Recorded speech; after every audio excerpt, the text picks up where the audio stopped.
Hi అండి. అందరికీ నమస్కారం. Welcome to my channel. ఈ వీడియోలో ఏపీ ప్రభుత్వ ఉద్యోగులకు మరియు పెన్షనర్లకు డీఏ, డీఆర్ అరియర్స్ చెల్లింపుల బిల్లులలో భారీ కదలిక అయితే రావడం జరిగింది. మరి పెన్షనర్ల డీఆర్ అరియర్స్ చెల్లింపు ప్రకటన. చెల్లింపుల స్టేటస్ ఎలా ఉంది?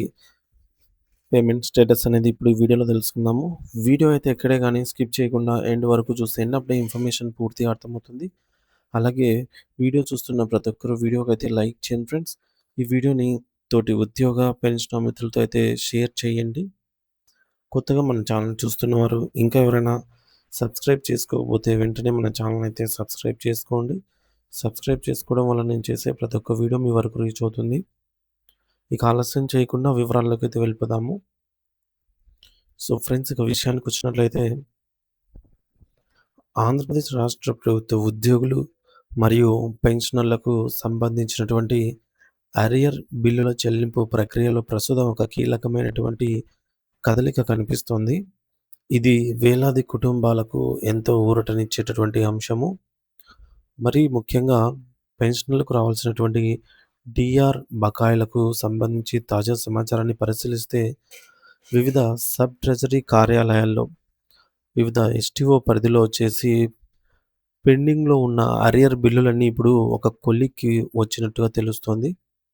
అంటే ఈ బిల్లులను సంబంధించి ఇప్పుడు ఎస్టీఓ అధికారులు క్షుణ్ణంగా పరిశీలించి సో, అన్ని నిబంధనలు ప్రకారంగా ఉన్నాయా లేవా? అంటే బిల్లులన్నీ కరెక్ట్‌గా ఉన్నాయా లేవా అని ధృవీకరించి వాటిని అప్రూవల్ చేసి ఆ తర్వాత తదుపరి ప్రక్రియ కోసమైతే సీఎఫ్ఎంఎస్ పోర్టల్‌లో విజయవంతంగా అయితే వాటిని పంపడం జరిగింది. అంటే ఎస్టీఓ గారి అప్రూవల్ అయితే అయిపోయిందనమాట. మరి అయితే ప్రస్తుతం ఈ యొక్క బకాయిలకు సంబంధించినటువంటి నిధులన్నీ గూడా విడుదల ప్రక్రియకు అంటే బిల్స్ అన్నీ గూడా ఇప్పుడు present waiting for fund clearance RBI ఈ-కుబేర్‌కైతే చేరుకొని ఉండే అవకాశం ఉందనమాట. మరి ఈ బిల్లులన్నీ ఇప్పుడు ఆర్‌బీఐ ఈ-కుబేర్‌కు so, RBI core banking solution platform అయినటువంటి ఈ-కుబేర్ వ్యవస్థకైతే బిల్లులు నిక్షిప్తంగా అయితే చేరుకున్నాయన్నమాట. మనందరికీ తెలిసిందే బిల్లుల ప్రాసెస్ ఏంటంటే, ముందుగా టీడీఓలు బిల్లులో అప్‌లోడ్ చేస్తారు. తర్వాత వాటిని ఎస్టీఓ గారైతే ఆహ్, ఈ అప్‌లోడ్ చేసిన బిల్స్‌ని ఎస్టీఓ గారు వెరిఫై చేసుకొని ఈ మేరకు అప్రూవల్ చేస్తారు. చేసిన తర్వాత అవి అన్నీ వెయిటింగ్ ఫర్ ఫండ్ క్లియరెన్స్ స్టేజ్‌కెళ్తాయి. Waiting for fund clearance stage తర్వాత రాష్ట్ర ప్రభుత్వం నిధులను సమకూర్చినట్లయితే ఆ బిల్స్ అన్నీ కూడా ఆర్‌బీఐ ఈ-కుబేర్ స్టేజ్‌కైతే వెళ్ళిపోతాయన్నమాట. తదుపరి వాటికి బ్యాచ్ నంబర్స్ అలాట్‌మెంట్ అవ్వవలసి ఉంటుంది. బ్యాచ్ నంబర్ అలాట్‌మెంట్ అయిన తర్వాత మనకు తెలిసింది ఫ్రెండ్స్, బ్యాచ్ నంబర్ వచ్చిన ఒక గంట 1 ఆర్ 2 అవర్స్‌లోనే మనకు ఆ అమౌంట్ అనేది జమ అవుతుంది.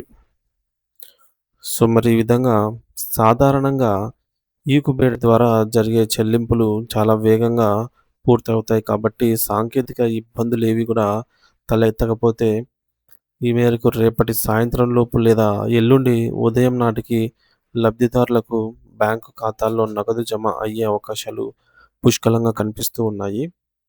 మరి అయితే ప్రస్తుతం పేమెంట్ పెండింగ్ స్టేటస్ ఆన్‌లైన్‌లో పరిశీలించగా అక్కడ in process for payment disbursement through RBI e-Kuber అనైతే స్పష్టంగా చూపిస్తోంది. అంటే దీని అర్థం ఏమిటంటే ఈ యొక్క నిధుల విడుదల కోసం అనేది బిల్లులు అనుమతి కోసం ఆర్‌బీఐ అనుమతులు వెళ్ళాయని జెప్పేసి చెల్లింపుల పంపిణీ ప్రక్రియ అయితే జరుగుతోంది అని మనము అర్థం చేసుకోవాలి. ఇకపోతే ఈ క్రమంలో పెన్షనర్లకు సంబంధించి ఒక ముఖ్యమైన విషయాన్ని గమనించాలి. ముఖ్యంగా 2018 నుండి వారికి రావాల్సినటువంటి డీఆర్ అరియర్స్ చాలా కాలంగా అయితే పెండింగ్‌లో ఉన్నాయి. వాస్తవానికి బకాయిలను గత సంక్రాంతి పండుగ సందర్భంగానే చెల్లించాలని ప్రభుత్వం భావించినప్పటికీ కొన్ని సాంకేతిక కారణాల వల్ల లేదంటే నిధుల లభ్యత లేకపోవడం వల్ల చాలామందికి ఈ యొక్క ఈ సమయానికి సొమ్మనేది అందలేదు. దాదాపుగా 3 నెలలు లేట్ అయిందనమాట. సో, సంక్రాంతి పండుగ రోజే చాలామందికి డీఆర్ అరియర్స్ 2018 నాటివి జమ అయ్యాయి. ఇంకా జమ కాలేదనమాట.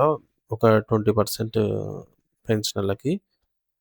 సో, టెక్నికల్ ఇష్యూసే ఎక్కువ కారణమని చెప్తున్నారు. ఎందుకంటే కొంతమంది ఆహ్, డెత్ సో, ఎక్స్‌పైర్ అయ్యి ఉంటారు. మళ్ళీ కొన్ని బ్యాంకులు మార్పిడి జరిగినప్పుడు సో, అప్పుడు వాటి యొక్క ఐఎఫ్ఎస్‌సి కోడ్స్ గూడా చేంజ్ అయ్యి ఉండొచ్చు. సో, వివిధ కారణాల వల్ల ఈ యొక్క బిల్స్ అయితే మొత్తానికి అందలేదు.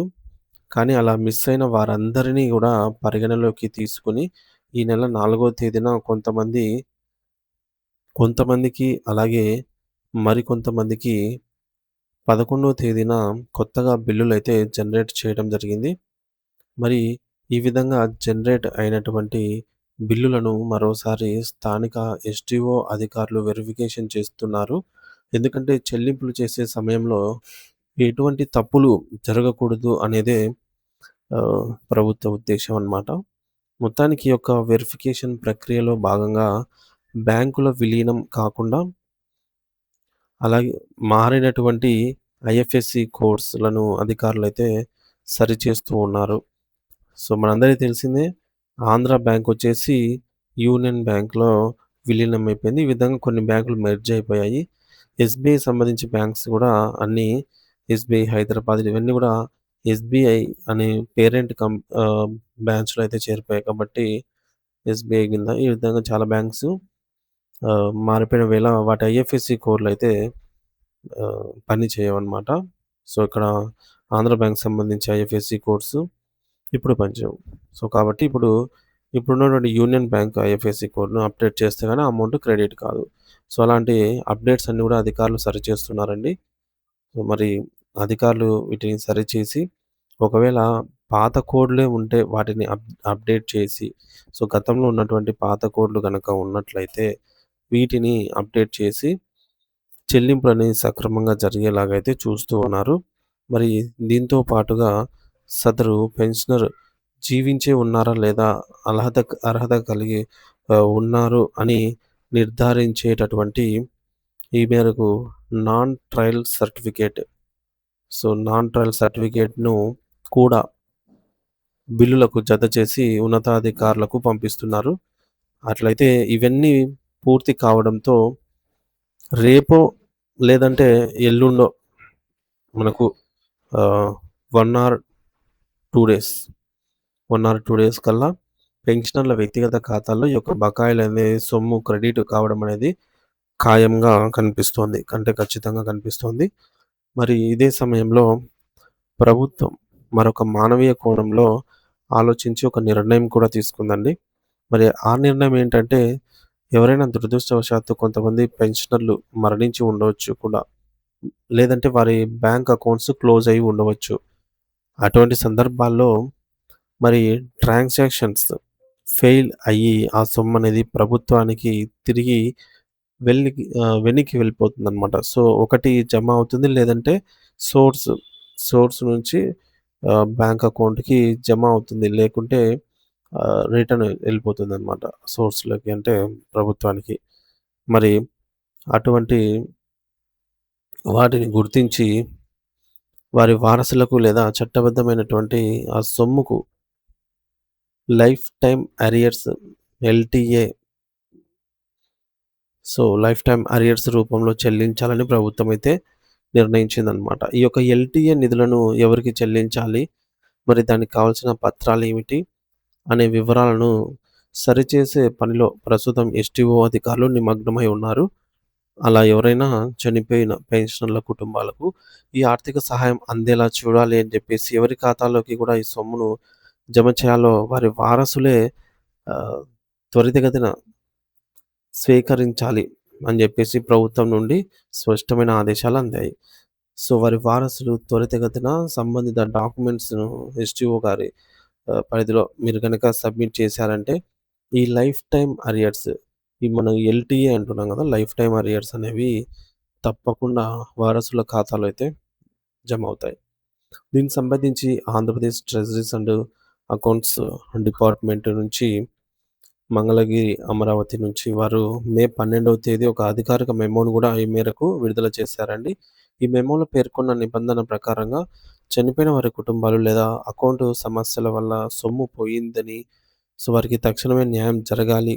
కాబట్టి మీ పరిధిలో లేదా మీకు తెలిసినటువంటి ఎవరైనా పెన్షనర్లలో ఈ విధమైన మీ దృష్టికి వచ్చినట్లయితే ఈ విధంగా పెన్షనరు ఈ యొక్క డీఆర్ఎస్ పొందకుండానే ఎక్స్‌పైరీ అయ్యారని తెలిస్తే ఈ లైఫ్ టైమ్ అరియర్స్‌ని వారి వారసులకు అయినా అందేలాగా మీరు వారికి ఈ విధంగా ఈ వీడియో కూడా షేర్ చేయండి. లేదంటే కొంతమంది అకౌంట్ క్లోజ్ అవ్వడం వల్ల బకాయి ఆగిపోయి ఉంటే వెంటనే సంబంధిత ట్రెజరీ ఆఫీస్ ఎస్‌టిఓను సంప్రదించడం ఉత్తమము. అలాగే అవసరమైన పత్రాలను కూడా సమర్పించి పెండింగ్‌లో ఉన్నటువంటి అన్ని సొమ్ములను కూడా పొందేలాగా తగు చర్యలైతే తీసుకోవాలని సూచించడం జరుగుతోంది. దీనివల్ల ఏ ఒక్కరికి కూడా అందవలసిన సొమ్ము వృధా పోకుండా సరైన లబ్ధిదారులకైతే చేరుతుంది. సో, ఫ్రెండ్స్, ఈ యొక్క ఇన్ఫర్మేషన్ అనేది మీకు యూజ్‌ఫుల్ అని అనుకుంటున్నాను. సో, మరి ఈ యొక్క డీఆర్ అరియర్స్ అతి తక్కువ మంది నాకు తెలిసి బిలో బిలో 20% మెంబర్స్‌కి రావాల్సి ఉందన్నమాట. వీరికి ఖచ్చితంగా జమ అవుతాయి అని జెప్పేసి మనకు తెలుస్తోంది. రేపు లేదా ఎల్లుండి కల్లా.